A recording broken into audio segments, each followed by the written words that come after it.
Welcome back to Spa-Francorchamps and the second race of the weekend for the Euroformula Open Championship. And there is rain in the air in the Ardennes here. 7.004 kilometers of beautiful asphalt in this corner of Belgium.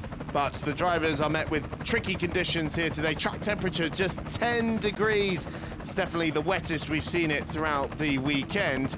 And if yesterday's action was anything to go by in the dry, then we should be in for a corker over the course of the next 13 laps of racing, I should say.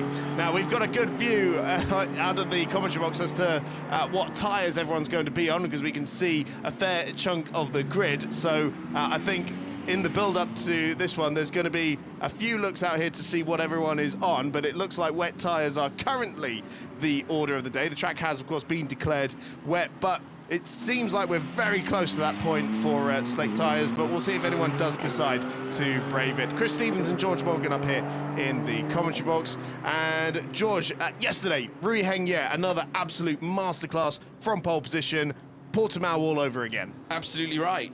Third win of the season, and just really a defining factor that he has obviously improved. You know, since we first introduced, well, we were introduced to him last season in the Euroformula Open Championship. Of course, did spend some time in Formula Regional in the early stages of last year, having driven for a former Euroformula team, incidentally, RPM, of course, formerly known as RP Motorsport, but now joins us here on the grid in the Euroformula, and he is in fine fettle, driving for Team Motorpark, delivering yet another 25 points to his championship tally. It's now 88 for Rui Hengye here at this point. He's 18 points clear at the moment to Diego Della Torre, who's continuing his fantastic podium run so far. 4 races, 4 podiums, 3 P2s on the spin, and he took a fastest lap for good measure at the same time. And just look at this. We can we got the flag being oh no, that's not a flag, that's a piece of bodywork. I thought it was a flag because it was flapping away in the wind. Goodness me, so the whole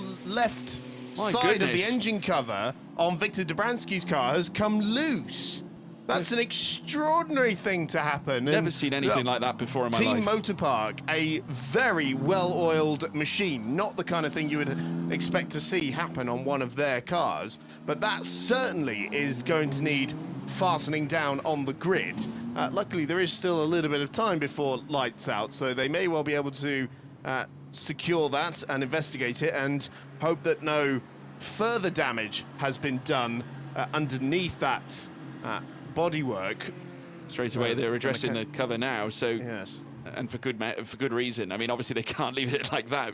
I mean, I'm amazed really, because it doesn't take a lot, especially in conditions such as this. You might get a little bit of wind, but at the same time, you don't even need wind sometimes. With the amount of speed that these cars are carrying, it doesn't take a lot to rip the shell off the back of a car.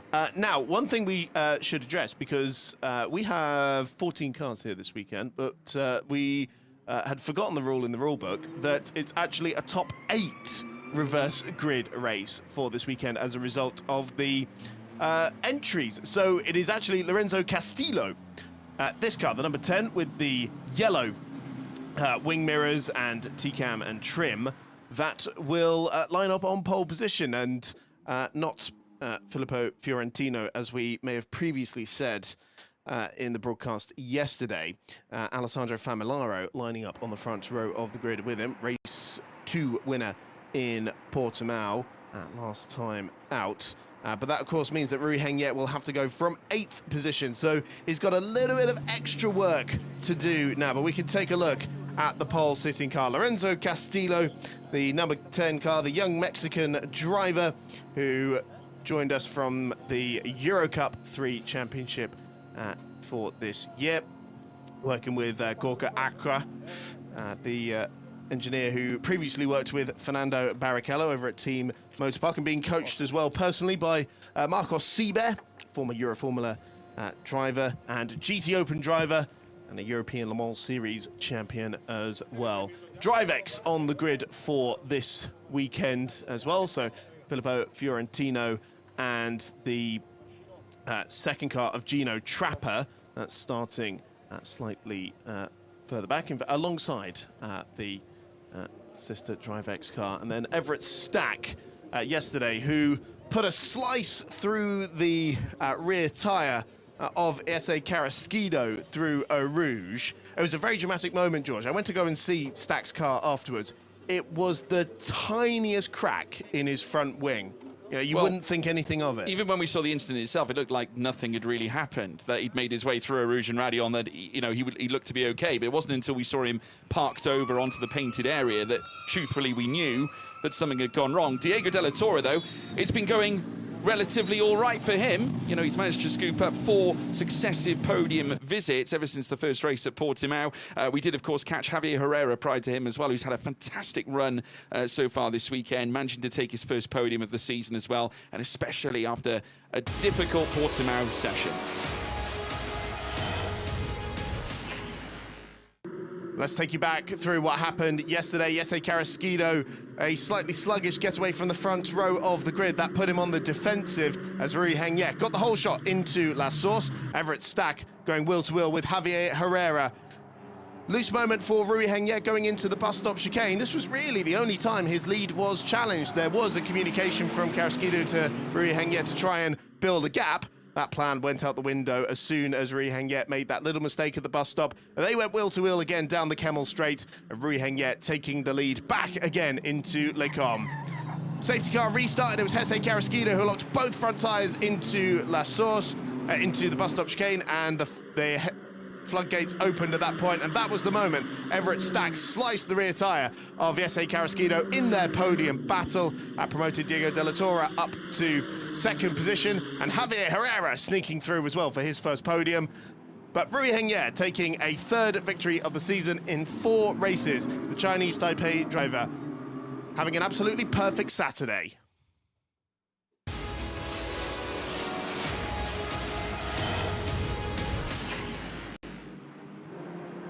So the formation lap is underway. 13 laps of racing to come in race 2 here at SPA-FRANCORCHAMPS. This is how they line up. It's Lorenzo Castillo on reverse grid pole ahead of the BVM racing driver Alessandro Familara, winner from Portimao.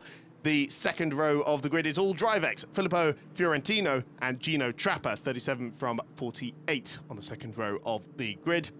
Then comes Everett Stack in the Team Motorpark car, and Javier Herrera, after his first podium finish of the season yesterday, lines up on the 3rd row of the grid. Then our top 2 from yesterday, Diego Della Torre and Rui Hengye. 3 victories in 4 races so far for the young Chinese Taipei driver. 5th row of the grid is Aaron Ferrazzano in the Neri Autosports car, and Nivi Nandan for BVM Racing. And then one of our newcomers, Alko Feldman, in the 4th BVM racing car ahead of Victor Dobransky, who did not finish yesterday. Neither did SA Carrasquillo or Jan Koller. The young Czech driver was in the gravel at the Fania chicane midway through the race, so he lines up at the back of the grid. George, we've got 13 laps of racing to come, and it's going to be tricky for these young drivers. They're on a drying racetrack, and these wet tyres, I think, are going to be put through their paces. They certainly will be, and obviously it's down to the drivers to manage this session as effectively as possible. I do not believe we'll get to a point where we do see a dry line appear, so I would anticipate the wet tyres are probably going to remain with us right through to the very end. Lorenzo Castillo, obviously with a grand opportunity at his fingertips here to really prove himself after a tricky run, his best result, a 4th place finish back at Portimao last time out in race 3, so a great chance now from pole position to do something really special here. Likewise, though, for Alessandro Famolaro, looking for his 2nd win of the season after a spectacular visit in race 2 at the Algarve as well. But keep your eyes elsewhere on the likes of Gennaro Trapper. I'm expecting a big start as well for Everett Stack. You never know. Javier Herrera, after the result yesterday, his first podium, could that be the cork off the bottle for the young 16-year-old who comes in, youngest driver on the grid? And I'm sure as we progress through this championship, there's going to be lots more to come. He made a cracking start yesterday, didn't he? So definitely one to watch out for as they get off the line. Hopefully Alko Feldman will not be a staller on the grid this time around. It was his first start in the championship yesterday, and the curse of the rookie struck again there for the young Brazilian driver. And so hopefully for 11th on the grid, won't be any problems there for him. We've got the onboard camera, in fact, with Feldman, the son of the stock car legend, as the cars make their way towards the starting grid. wet tyres aboard all the cars. Don't think anybody's braved it out on a set of slack tyres just yet. We've got Marcos Sieber there on the left-hand side watching his young protege line up at the very front of the grid. Lorenzo Castillo in the red and black motorpark car, Alessandro Famularo in the black and red BVM racing car. We have all 5 lights on, engine notes rise. We are racing, and it's a terrible start from Famularo on the front row of the grid. And so that means Lorenzo Castillo is absolutely unchallenged when they get into La Source for the first time of asking. It's Diego Della Torre right down the inside, moving up into 3rd position very briefly. 1 car on the outside, that was Famularo, so a really difficult start for the Venezuelan driver. Still shuffling their way through. We've got 3 wide on the run towards Eau Rouge. They're settling in at the rear of the field, but as they make their way up the hill towards Radion, otherwise it's been a very clean start indeed. Castillo is absolutely unchallenged as the 2 DriveX teammates are about to go side by side for 2nd position. It's the 48 of Gino Trapper who pulls out to driver's left and will be on the outside of Fiorentino when they get towards Les Combes. And maybe there's a bit more water here because a couple of the drivers struggling to get those cars stopped, but nobody having to take to the escape roads, as Trapper did take 2nd position there from his teammate. Yeah, managed to get it done at Les Combes. Fantastic getaway for Castillo, managing to consolidate the race lead. Exactly what he needed to do here. Diego Della Torre trying to fend off yet another approach from a car in behind. That's Javier Herrera trying to dig a little deeper. He runs a little bit wide. Oh, he's going to commit to the inside. Coming through Jackie Hicks. That was spectacular. From Javier Herrera, he has gone wide, so that's going to compromise his exit now as they head down towards Pouhon. 3 wide again, as now we see them go line astern through the next left, and indeed the 21 of Rui Heng, yeah, race winner from yesterday and ascends again today. Well, it's a good job they built that new bit for the MotoGP lot, because he had to use every millimetre of extra racetrack and a bit of concrete there as well to squeeze through, because Della Torre was not keeping that door open, was he? So that is Rui Heng now up into 4th position. Herrera just in front of Everett Stack. It is now, who has gone through on Della Torre as well. They make their way out of Stavelot. Oh, big moment for Everett Stack, though. That's going to open up the door for Della Torre. And the car behind them as well also got out of shape. That was SH Carrasquillo. So a couple of cars struggling on the exit of the curve for Frere, as Aaron Ferrazzano has got his mirrors full going towards Blanchimont.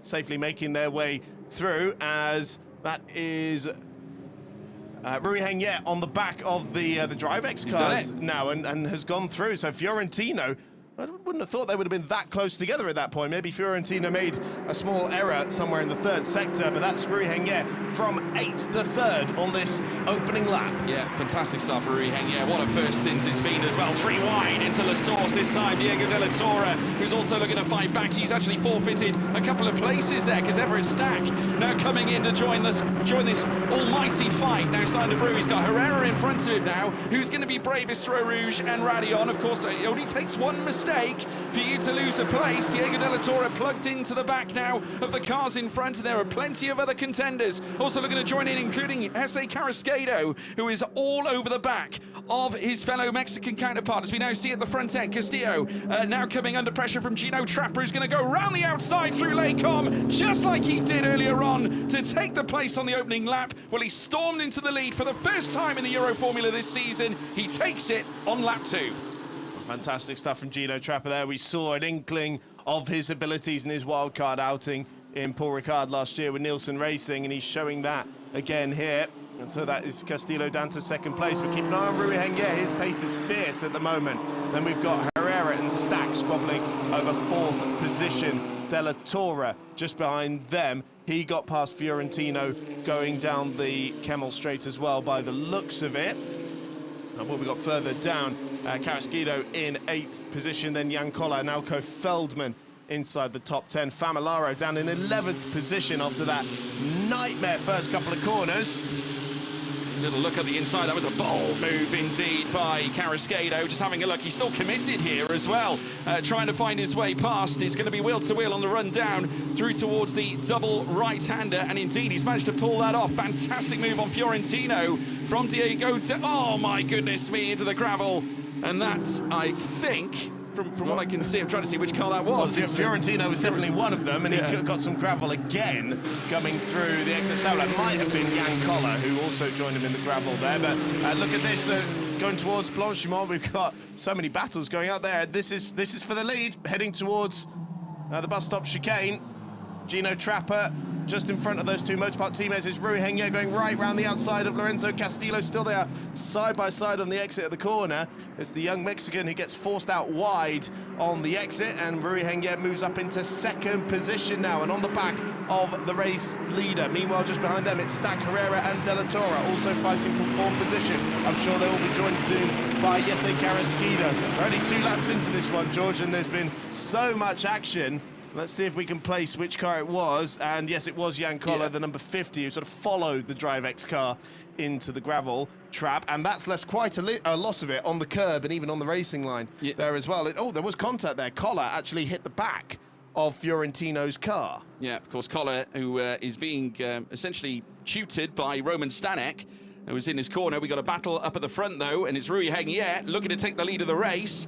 What an ascension Rui Hengye has had, and he will lead now with 11 laps to go. Fantastic run from Rui Hengye so far this season. Now we've got some movement, the slick tyres. They're gambling on Jan Koller's car. Well, he was towards the back, so I think they're just having an absolute punt at it, because the thing is, it's not, Formula One style, change it in 2.5 seconds. No. We do not have pit stops in this race, and therefore the crews aren't trained for it, so it'll take a little bit longer, but we'll keep an eye on Jan Koller's pace, as look at this further back, as it's all coming undone for Lorenzo Castillo now, as he's lost out to Stack and to Fiorentino. So that should be Stack up into third position now for the young American driver. No, up to second place, in fact, because it looks like Gino Trapper has fallen down the order potentially as well. Yeah, so sorry, that was Trapper he had gone past. For second place. It's all go in this race, George. It is. They're swapping all over the place. Carrasquillo right in the thick of it with Diego De La Torre, the 2 Mexican drivers watching all this, literally plugged into the back here. Gino Trapper really coming under scrutiny and fire here, and off goes De La Torre, and he's not alone either. That looks like it might have been Carrasquillo, or was it Castillo? Castillo, of course, slightly different yellowish wingtips on both cars. Carrasquillo, the more luminous ones, now trying to challenge Trapper himself coming through the Blanchimont section. Here comes the Mexican sensation on the rise once more, and does secure the move past Gino Trapper. It's only lap 3. Bizarre. Diego De La Torre, despite that moment at Curveball Frez, still on the attack on Alessandro Famularo, and he goes right round the outside of the second element of the bus stop chicane. Rui Hengye doesn't give a hoot about any of it, though. He's just up at the front of the field, where he's been for the majority of this season, and pulling out. De La Torre making another move, this time on the Alco Feldman BVM racing car. So that should be for at 6th position.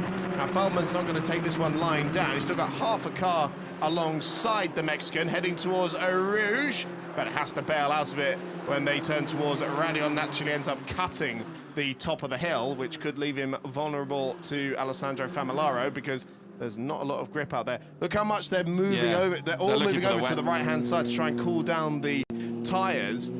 We haven't had the first sector time yet from Jan Koller. That will be the really interesting one when he, on the slick tyres, comes through the middle sector. This is that moment for De La Torre, because the DriveX car also got 2 wheels in the gravel as well. That's definitely going to need sweeping again before we have further racing here. This is how Feldman saw it. Thank you very much. I'll take a couple of places there. Yeah, of course, we do have onboard cameras on both, incidentally, Jan Koller and also Alco Feldman, as they're both supplying us with the onboard footage here ahead of this race. De La Torre with another trip into the gravel, and yet again, only at a different point on track. That's coming through Jackie X, and a little swerving manoeuvre. That was risque from Alco Feldman, but nonetheless, no harm, no foul. But Diego De La Torre, a scary moment again, just getting caught. Going too wide, coming through Jackie X corner now as they make their way in towards the Lefanier chicane. Needs to be a little bit cautious here. Just feels like tempers are starting to fray out there on the circuit. The drivers obviously not faring as well in the wet conditions like they would in the dry. That's understandable. Of course, it gets very slick out there and very treacherous. We know about Spa and the elevation changes that become a factor. Della Torre forfeits a place once again, and Feldman actually moves on through as they move it to the next set. Oh my goodness, Feldman! He's got a problem. Is that a puncture, Chris? Yeah, there was a touch there with Della Torre. And oh, smoke! Oh, goodness me! That's an engine I'm not sure. issue. I'm not sure how related that smoke is to the contact that we saw, but Feldman taking a very quick exit from that number 8 machine. I hope all is well aboard Diego Della Torre's car. In fact, it is not. Broken front wing for Della Torre after that contact.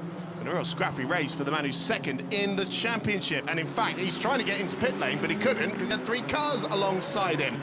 Meanwhile, Jan Koller, fastest of anybody in the final sector, more than a second quicker than the race leader. The problem he's got is that he's 1 minute and 50 seconds behind the next car, let alone the race leader. Well, we've got plenty of action across this entire grid. Stack now in second place ahead of Herrera. It's wheel to wheel with Famolaro and Castillo as they look to take the run up through towards Rouge and Radion. There are yellow flags currently raised, obviously, where we lost Feldman's car in the heading into the final sector out of sector 2. We've got more action down in the pits. That is Diego Della Torre's car. Obviously, they're getting those tyres changed. They're going to gamble on the slick tyres with him as well. And the number 7 of Victor Dombranski, they're doing the same as well. I think they've had to use someone else's front wing, George, because the number wasn't correct on that one. So I think they've had to, that's why they were taping it over. Now, we've got yellow flags because of the stopped Feldman car. Now, if you are one of these guys, you would just come in for slicks now, because once the safety car comes out, the pit lane closes. This is it, so yeah. Great news for Koller, by the way. It would be great news for Koller, be great news for Della Torre and for Dombranski, because they've all gone onto the slick tyre now.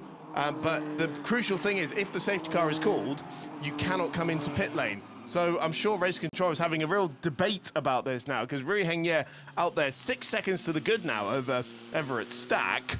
But this could all come undone if a safety car is called for that stopped BVM racing car. Yellow flags are out at turn 16, which is the run out of curve Paul Frere and towards Blanchimont. Koller purple inside the middle sector as well. Yeah. So the pace is really strong now on that slick tyre. So Koller making all the right moves at this point. Yeah, so his problem is that he's 2 minutes behind the race leader, though. Well, he needs a safety car at this point. Absolutely. Yeah, so there we have it.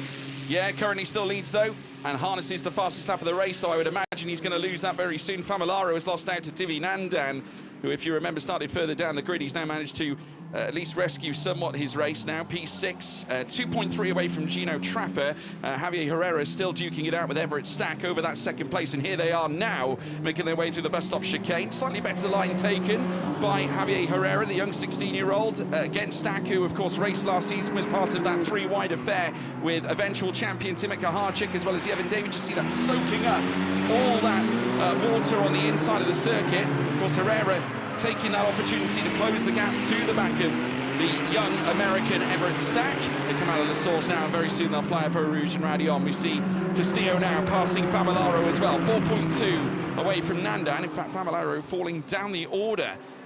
So, by the looks of it, he's coming to the pit. So I wonder whether he's going to gamble on that slick tyre as well. Yes, they are, over at BVM Racing. Well, it seemed like it was all just a struggle for Famolaro in this race so far.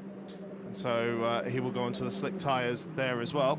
Battle for second place, hotting up. Herrera closing on Stack, but Carrasquedo closing on both of them by the looks of it, who, despite everything, in Portimao was the starts. Yesterday it was the puncture. Carrasquedo, despite all his pace and efforts, still has got next to nothing on the board in terms of his points for this year. But yeah. What was it? 4th place he managed to recover to in race 1 in Portimao. That was the best result. So, but certainly not where we expected him to be. He should have probably 3 podium finishes by now. Well, on pace merit alone, he was excellent, really, at Portimao. Just things got in the way every time. Jan Koller going purple again inside the middle sector. Personal bests for Victor Dombranski and Diego Della Torre coming through as well. So the slick tyre is definitely working well at the moment. It's a 63.3 for Koller. But the cars on wet tyres, they had a massive pace drop off on that previous lap, like several seconds worth. So they're probably in that overheating phase now, and Jan Koller is 4 seconds quicker than all of them. Yeah, Stewart's decision, drive through for car 9. That's Everett Stack, serving operations after 1 minute panel. So he is going to have to take a drive-through penalty, which will hand Herrera P2 now as a result of that, and Carrasquedo will join the top 3. So that's them working on the car too late on the grid, isn't it? When the 1 minute board is shown, it's supposed to be get off the grid now. Second place car with a drive-through penalty. And Herrera going even, Jan Koller going even quicker now, 6 seconds quicker than the race leader. But again, still a mammoth gap to try and overcome in the remaining 7 laps. But everyone else on those slick tyres, I mean, they'll have a bit less temperature in them, I would have thought. So this is Everett Stack serving his drive-through penalty for working on the car too late on the grid after the 1 minute board had been shown. And so both Herrera and Carrasquedo move up a place, and suddenly the Mexican is looking at second place. Yeah, could be Carrasquedo's best finish of the season now. And if he holds on to at least P3, it will be. Coming through Rouge and Radion, he's going to get the run of his life, though, here with Herrera right in front of him. Obviously, he will benefit from the drag that Herrera will provide. Let's see whether Carrasquedo can find that P2. Nandan has now managed to leapfrog Stack due to the drive-through. He's up into P4. Trapper also moving up to 5th as well. Carrasquedo swarming all over the back of Javier Herrera, who, regardless of where he finishes in this top 3, will, of course, be the fastest rookie driver come the end of this. Highest rookie, obviously P2 overall. 5-second time penalty to be added to the race time for the false start for the number 10 of Castillo. As now it's side by side between Stack as well as Castillo again. P6 for Everett Stack. Yeah, so Stack's come out in 6th place after his drive-through penalty, but Castillo, the pole sitter, that's the second time this season we've seen the reverse grid pole sitter take a penalty for a false start. So I wonder if we can see a replay of the start from another angle and see what was wrong with Castillo's start. It was a jump start for Divi Nandan in race 2 in Portimao, and let's see if we can. He did jump the start, didn't he? Well caught by the stewards. Yes, absolutely. So wow, amazing! Second race weekend in a row we've seen that. Just a little creep forward from Castillo, and yeah, that's going to cost him a 5-second time penalty. Where is he at the moment? Yep, 7th position. That would only drop him 1 place at the moment if it would turn like this, and that'd be to Aaron Ferrazzano in 8th position. The yellow flag's still flying at turns 16 and 17. Race control clearly just happy to leave that car there because it's not in a particularly vulnerable spot. It was parked of Feldman's own accord, rather than crashing, so it's in a secure enough place where we can keep this race He did going. well to park it where he did, to be fair, and obviously escaped the car as well whilst the smoke was billowing out from the engine, obviously from under the covers. Rui Hangel, though, dominant here. 12 seconds over the last lap. It was a 2:30. He was over 4 seconds faster than Javier Herrera. He is punching in some really superior lap times against his competition at the moment, and obviously chasing a second win of the weekend.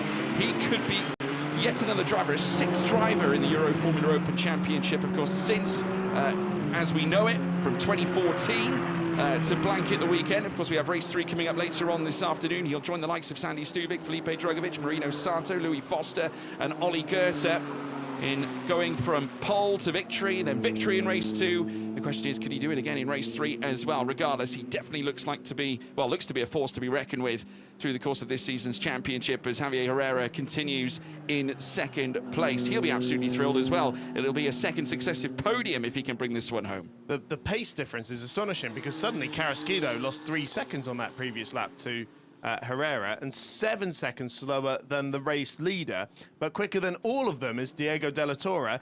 He's 10 seconds quicker than the race leader on these slick tyres, but he's 95 seconds behind the race leader in 12th position. So I'm not sure how much the slick tyre gamble is going to pay off. Now, George, we might be getting a bit ahead of ourselves here if we're talking about Rui Hangye, but only 3 drivers have won all 3 races in a weekend since that format was adopted in 2021. Absolutely. And they are all champions. Yeah. That'd be Cameron Dass in Portimao in 2021. Oli Goethe did it here in 2022. And Yifei did it in Budapest and at the Red Bull Ring. And on the rare occasion that we had 4 races in a weekend in Barcelona, this was during the COVID years, so we were trying to make up races, he won all 4 of them in a single weekend. Yifei actually here this weekend, racing in the GT Open Spa 500 kilometre race that's coming up this afternoon. Yeah, it's great having him back. And did have a chance to talk to him as well, and couldn't believe that it was 6 years ago that, of course, he was with us and racing in this championship. He's done a fair bit since. Yeah, you know, he certainly Le Mans has. winner and all that. But it's amazing to suddenly see these, these young drivers and become who they are. I mean, we're seeing it now with Timek Aharczyk, forming his life in Indy next, winning Indianapolis about a week or so ago for HMD Motorsport. Phenomenal effort for the Polish talent. A little swapper there, though, for the 50 of Jan Koller. Still trying to get those slick tyres to operate in still reasonably damp conditions out there. I'm sure there are still some wet patches that he has to deal with, especially around segments like Rivage, and also at the same time Jackie Expend, as we now observe and see Jesse Carrasquedo making his way out of La Source and then up through towards Eau Rouge. Another driver we're seeing with Ed Pearson from Nilsson Racing last year, making his Le Mans debut later this year. Now, George, the wet tyres are just absolutely falling off now because the leaders are now into the 2:35s, which is about 9 seconds slower than they were doing about 6 laps ago. So they're really falling off. Carrasquedo is struggling more than most. He's even slower, but to the tune of about 1.5 seconds. And in fact, Divi Nandan is closing down the Mexican for the last spot on the podium. He's less than 2 seconds behind Carrasquedo, who every time we take a look at him, he just seems to have barrel loads of lock in the car, and the car is just going straight on. Yeah, he's definitely having problems trying to keep it under check. There is Diego Della Torre, fresh after his little moment earlier on. Obviously, the number has been slightly blurred out. It is the 44, as you can see on the rear wing anyway. So they put Jan Koller's wing on him, because I don't know what happened to his other one, but the duct tape has flown off as well.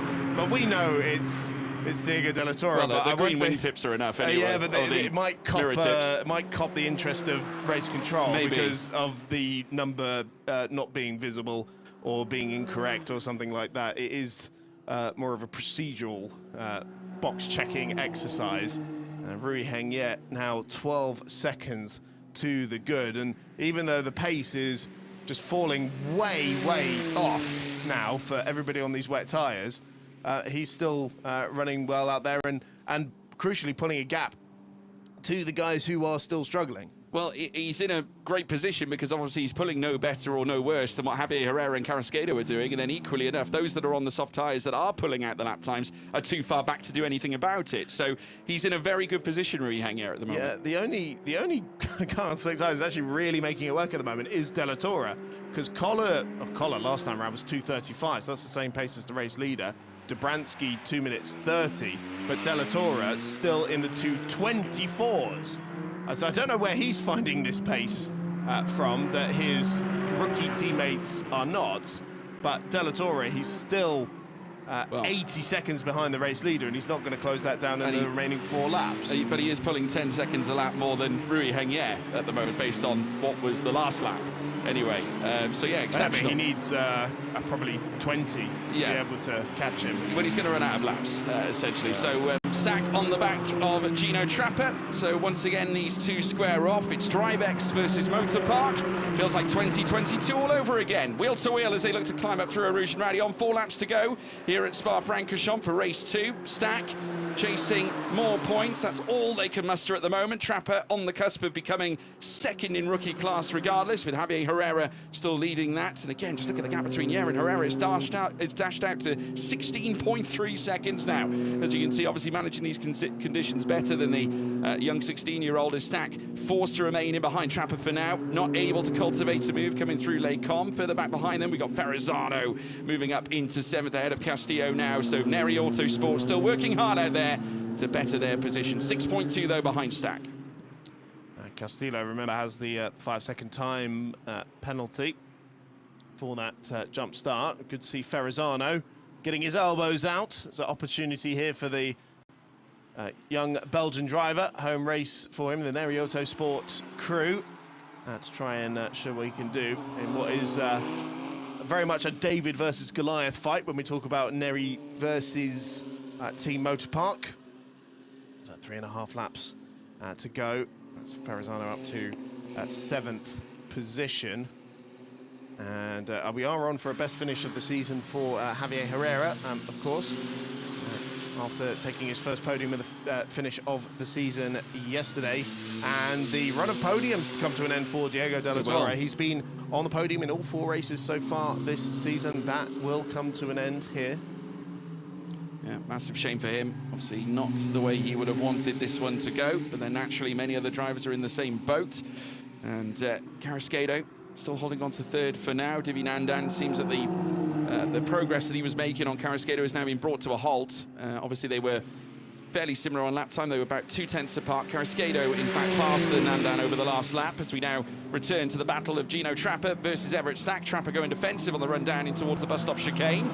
Stack just looking for a slightly alternate line, actually finds a tighter line, and this will give him the overspeed coming out of the final corner for a chance at taking P5 here as they begin the next lap. 3 to go here now, very nearly wheel to wheel. Stack looking to the outside line, maybe looking for a better run coming out of the source in an effort to try and get him coming out of Eau Rouge and Radion perhaps, but no, they are going to go side by side here. Trapper with a better, tighter line to the inside, which will at least hold P5 for the time being, but Stack, I'm sure, will have a nice run. Couple that with the slipstream that he's going to get coming out of Eau Rouge and Radion once again. The blue car all over the back of the Drive X team. Familiar white and orange livery as they now cruise over the crest. Here comes the American in the wheel traps now of Gino Trapper. The front right meeting that rear left on that Drive X machine. The Dallara 324s will now duke it out on the run up through towards Les Combes. Side by side, who's going to come out on top? Trapper with a slightly better line perhaps. Oh, touch! Got way too close, but Stack will move through. And a spin for Gino Trapper and a puncture of the rear left as well. I was about to say, Gino Trapper has clearly studied the width of the 324. A puncture for Everett Stack as well, actually. He's moving slowly. So, yeah, dramas for both cars. Yep, straight on at Rivage. I don't think he noticed it was even punctured, potentially. He was going just fine. That's 2 more cars down, I'm afraid. But it's more for Ferrazzano, though. He's gained 2 places. Yes, absolutely. But he was squeezing Stack over to the grass and left him just enough space. But then when they got down to the braking zone, there was not enough space down there. So, yeah, unfortunately, Gino Trapper losing a top 5 finish there. We're going to see it again. And, yeah, he does move over into the space that Everett Stack is occupying. Around she goes. And then as soon as Everett Stack tries to hit the brakes for the next corner at Rivage, he'll realise that he's got a rear left puncture himself as well. So that's another drama, and the American is parked over at turn 9, the Speaker's Corner, or Jackie X Curve. And probably those yellows will stay there until the end of the race. We are going to go down to time. And once again, we're going to be a lap short of the provisional 13-lap distance, as it was yesterday. That was due to the safety car. But this is now the final lap for Rui Hengye. More than 18 seconds he has pulled now on Javier Herrera. Another 1.5 seconds quicker on that previous lap. And remember, this is the car that started in 8th position in the reverse grid format as a result of his victory yesterday. And it just seems like there's no stopping this kid at the moment. No, not at all. He's got huge amounts of momentum. Only 17 years of age from Taipei. Was, of course, racing with BVM in the final 2 rounds of last campaign for Giuseppe Mazzotti's team. But prior to that, he's had a fairly strong run in single-seaters, competing in F4 across the realms of Italian, United Arab Emirates, and also Southeast Asia. Then later, the Formula Regional Oceania Championship. And then coinciding that with later a run in the Formula Regional European Championship as well under the RPM team. Of course, former RP Motorsport. We'll take a look at this moment as well. There's Diego de la Torre getting mixed up with Famolaro, of course, to the inside. There is Filippo Fiorentino, and well, talk about threading the needle for Diego de la Torre on the faster tyres. Didn't he half make that work? He's been rapid ever since he's been on them. So that's him now up to 7th position. This is Gino Trapper and the Pirelli finally making a bid for freedom off of the wheel hub. And so only 3 wheels left on his wagon effectively now as you couldn't trap that one. Trapper making his way back to pit lane. And Rui Hengye making his way into the final sector. Oh God, getting onto the gravel there. Don't throw it away now, Rui. Oh, goodness me. His mum here this weekend as well, getting to see him take pole position yesterday and take the race win yesterday as well. And now we'll see him taking a 4th victory of the season in only the 5th encounter of 2026 as well. And he's been thrown all sorts of challenges in this one. He has risen above every single one of them. Through the bus stop chicane for the final time, and the checkered flag will be shown to Rui Hengye, who takes yet another victory in the Euroformula Open Championship, extends his championship lead. This is Rui Hengye's world, and we're all just living in it. Javier Herrera will take a best finish of the season in 2nd position, nearly 20 seconds behind the race leader in the end. But the youngest driver on the grid scoring his best finish, and it will be Jesse Carrasquillo, who just fends off Divi Nandan in the end, much closer than we last saw, only half a second when they came across the line. But Carrasquillo finally takes his first podium of the season at the 5th time of asking. Aaron Ferrazzano with his best finish of the season as well in 5th position, matching that result from the last race of the weekend in Portimao. His fist in the air, celebrating with the Neri Autosport crew. And we saw Della Torre across the line in 6th position in the end. The best car to finish that had the slick tyres on. And on that last lap, he was 14 seconds, excuse me, quicker than the race leader. But it doesn't matter, because Rui Hengye has taken the top spot once again. And a marvellous result for the 17-year-old in his first full season of the Euroformula Open Championship, and stoic as he stands atop the car. Yeah, fantastic performance from Rui Hengye. Dominant. What a display. And you struggle to see anyone who can hold a candle to him at the moment. But Javier Herrera will be absolutely thrilled. His best result in the championship. Only 16 years of age. There's more to come from this young man, that's for sure. Has gone through the podiums so far in this weekend's venture around SPA-FRANCORCHAMPS. Just all he needs is a win to make it 1, 2, and 3 in races 1, 2, and 3, and we'll see whether he can pull that off. So it is a 4th victory of the season for Rui Hengye. He extends his championship lead from 8th on the grid. He takes the reverse grid win, 16.8 clear in the end of Javier Herrera for BVM Racing, who takes his best finish of the season. And Jesse Carrasquillo, his first Euroformula Open podium at the 5th time of asking. Divi Nandan, I think, with his best finish of the season as well for the Indian driver from BVM Racing, and Neri Autosport matching their best finish of the season as well, with Aaron Ferrazzano in 5th position. Diego Della Torre in 6th after stopping for the slick tyres. Alessandro Famolaro, a very difficult race for the Venezuelan, in 7th place. Lorenzo Castillo 8th after his 5-second time penalty for jumping the start. Then Victor Dobransky and Filippo Fiorentino.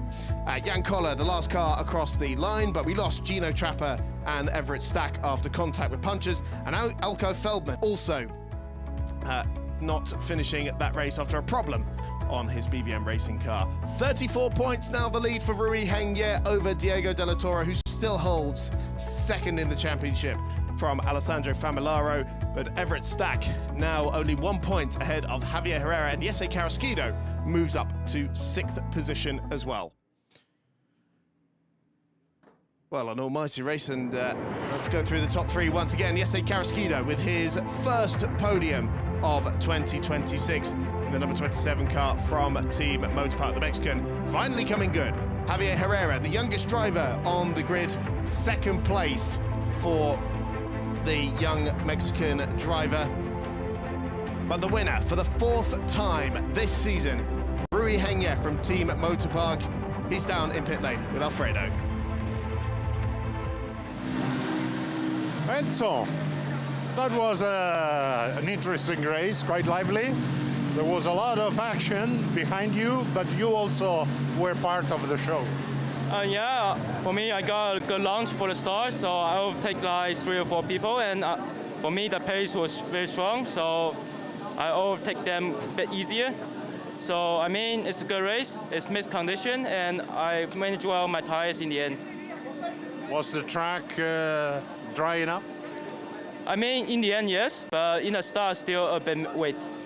And this is all good for your championship bid. Yeah, sure, for sure.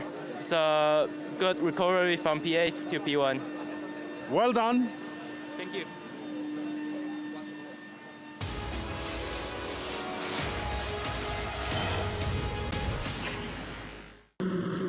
Well, let's look back on a very lively 30 minutes of racing. Lorenzo Castillo copped a penalty for jumping the start. Alessandro Famolaro got an awful launch from the front row of the grid. He would even end up taking some gravel on the exit of La Source. Della Torre was the one getting punchy down into the first corner. But Castillo had an early lead as Herrera made his way up the order with this strong move into Speaker's Corner. 3 wide further back as Rui Hengye made his way up the order from 8th on the grid, just squeezing by his teammate into Pouon. Dramas down at the bus stop chicane as the 37 went wide of Filippo Fiorentino. That allowed some of the rivals to go through. And this was the moment that Rui Hengye would move into the lead of the race ahead of Gino Trapper, who did hold an early lead at one point. Close quarters racing all the way through as Lorenzo Castillo got his elbows out against the Motor Park and the DriveX cars and the BVM cars behind him as well. Plenty of cars struggling with track limits and gravel traps. Diego Della Torre and Jesse Carrasquillo making his way through the gravel. Everett Stack recovering from a drive-through penalty, but contact with Gino Trapper going into Les Combes left them both with punctures, and Stack ending up not finishing the race. A far cry from running in second place. But this was of no concern to Rui Hengye, who took a stunning 4th victory in only the 5th race of the season.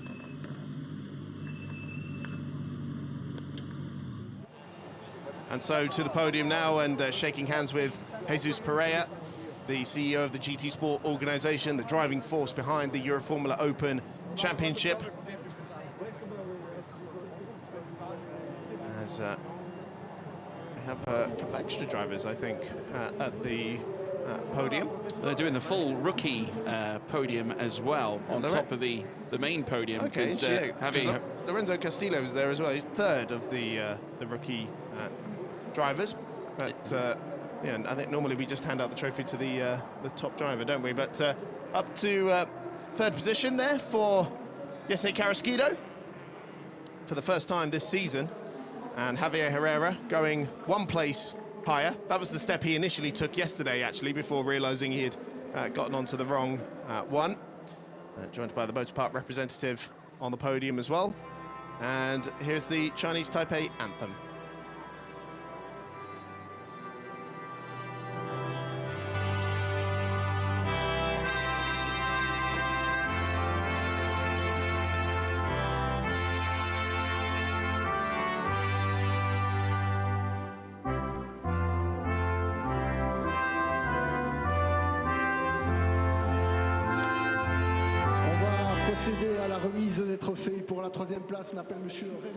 So the trophy presentation will commence, and we've got to say, yes, he's not looking too terribly pleased with himself, despite his first rostrum appearance of the season. I think, quite rightly so, probably feels that more should have come his way this season, given the pace that he has had, and you know, you'd be right in believing that. I think this young man has got a lot coming his way as well. Javier Herrera, what a phenomenal result. Once again, back-to-back podiums. But Rui Hengye, the star of the show at the moment, Jesus Pereira, CEO of GT Sport Organisation, presenting the winning trophy to Rui Hengye. Question is, can he blanket the weekend this afternoon? And of course, there'll be a lot of conversation, I'd imagine, in the garages around conditions at the same time. Obviously, we've seen fluctuations already in this race alone. I don't think we've seen the last of it, Chris. Well, he's got to do it from 8th on the grid. Once again, he could join an extremely elite group that only has 3 drivers in it of drivers who have won all 3 races in a single weekend. So the champagne not being sprayed on this one, probably just keeping the suits clean for race 3 this afternoon. Great to see Aaron Ferrazzano up there as well. So looks like we will have the rookie podium next as well. Yeah. Lorenzo Castillo. Neri Autosport getting lit up in lights as well here on this occasion for the first time here this weekend, which is great to see. The small outfit, obviously, it's great to have new teams joining the grid, and hopefully they'll blossom. Of course, they want to focus on one car this year, just to really set the rhythm for this, obviously with the skeleton crew, but they are looking to build on this platform for the future. So Ferrazzano very much the starting element for this team. Absolutely. You see the resources over at the Neri garage is far less than what BBM and Team Motor Park are doing. But a great result for young Ferrazzano there, who was mighty in the karting scene, particularly in his home country, and gets to stand on the podium in his home race as well. Javier Herrera will take yet another trophy here as he collects the rookie class win as well. But that's all from race 2. Race 3 later on this afternoon, due to get underway at 5:15 local time. We'll see you then.